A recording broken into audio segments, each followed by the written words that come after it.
इसको समझना थोड़ा कि गुरुजी बार बार बोलते हैं कि मंदिर में जाकर जल चढ़ाओ, मंदिर में जाकर पूजन करो, मंदिर में जाकर पशुपति व्रत करो, मंदिर में जाकर आराधना करो, मंदिर में जाकर भगवान शंकर को बेलपत्र चढ़ाकर खाओ, मंदिर में जाकर दुर्वा चढ़ाकर खाओ, मंदिर में जाकर भगवान को जल समर्पित करो। गुरुजी ये क्यों नहीं कहते कि घर में शंकर जी का शिवलिंग है तो उसकी आराधना कर लो, घर में जो शिवलिंग विराजमान है उसका पूजन कर लो, उस पर चढ़ी हुई बेलपत्र खा लो। मंदिर का ही वर्णन क्यों?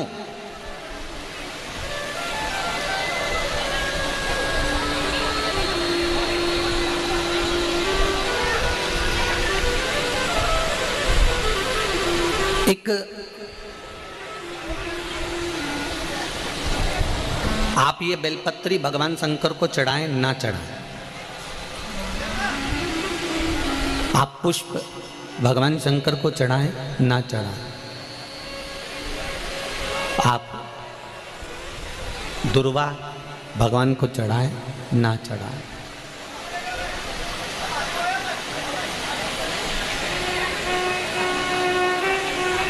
मंदिर में जो शिवलिंग होता है, मंदिर के अंदर जो शंकर भगवान का शिवलिंग होता है वो स्थिर होता है, और घर में जो शिवलिंग है वो स्थिर है क्या? उसको तो तुमने उठाया, उठा के थाली में रखा, स्नान कराया, वापस बिठा दिया।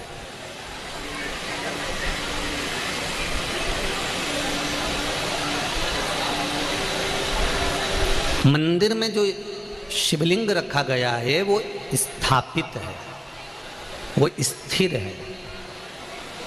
स्थापित शिवलिंग की एक महत्वता सबसे ज़्यादा होती है कि उस पे अगर बेलपत्री चढ़े तो ठीक, फूल चढ़े तो ठीक, सामग्री चढ़े तो ठीक, जल चढ़े तो ठीक। उसकी सबसे बड़ी महत्वता होती है कि जितने लोग उसका दर्शन करते हैं उनकी दृष्टि ही जब भगवान पर चढ़ जाती है तो वो शिवलिंग सिद्ध होता चले जाता है और उसका फल हमें अधिक मिलता है।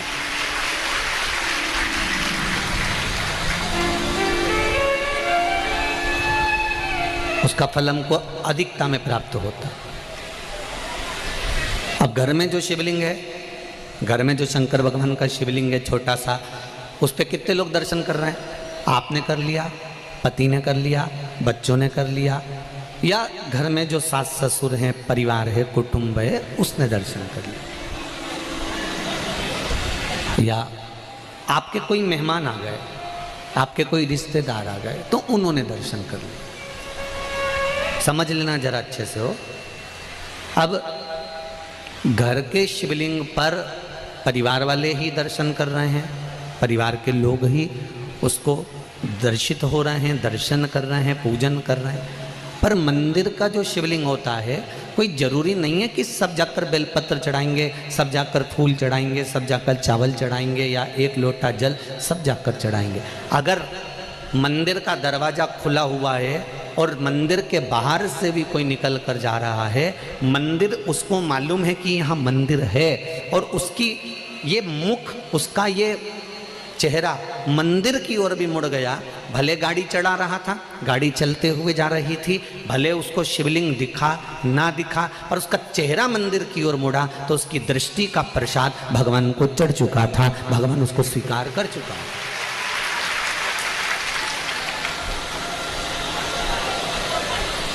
तेरे मंदिर में आना मेरा काम है और मेरी बिगड़ी बनाना तेरा काम। आप उसके सामने से निकले,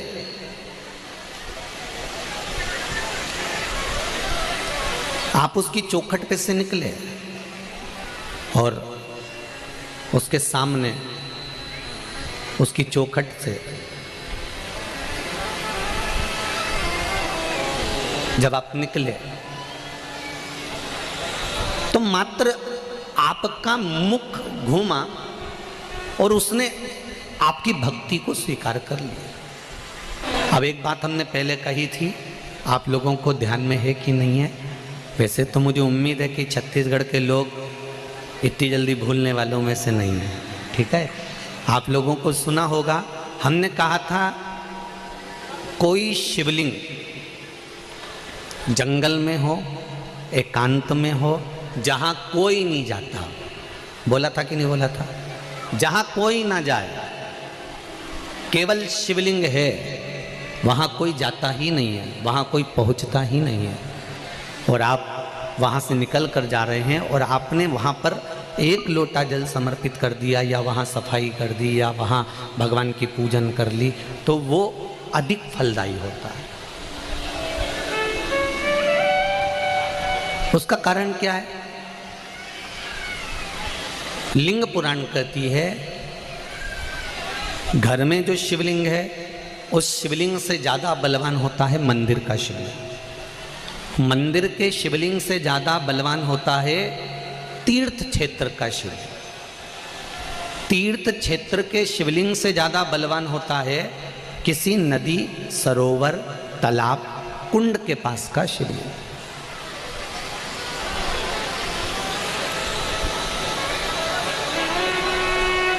नदी, तालाब, कुंड के पास के शिवलिंग से ज़्यादा बलवान होता है वन में, एकांत में, जंगल में, पहाड़ पर्वत पर, कोई शहर से दूरी पर, गुप्त स्थान पर कोई शिवलिंग है, वो बलवान होता है। अब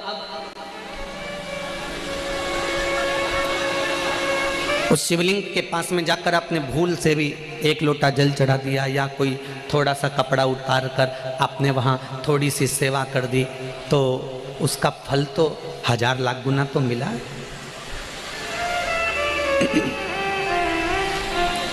महाभारत की एक कथा है,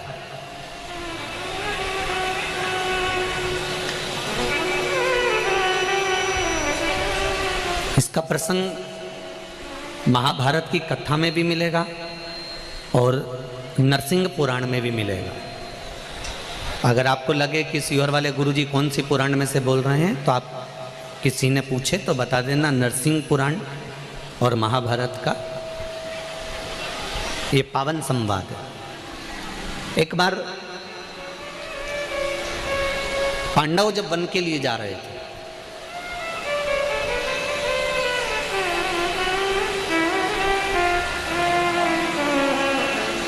और पांडव जब वन के लिए जा रहे हैं, पांडव वन की ओर प्रवेश कर रहे हैं, कुछ दिन पांडवों को वन में घूमते घूमते निकल गए।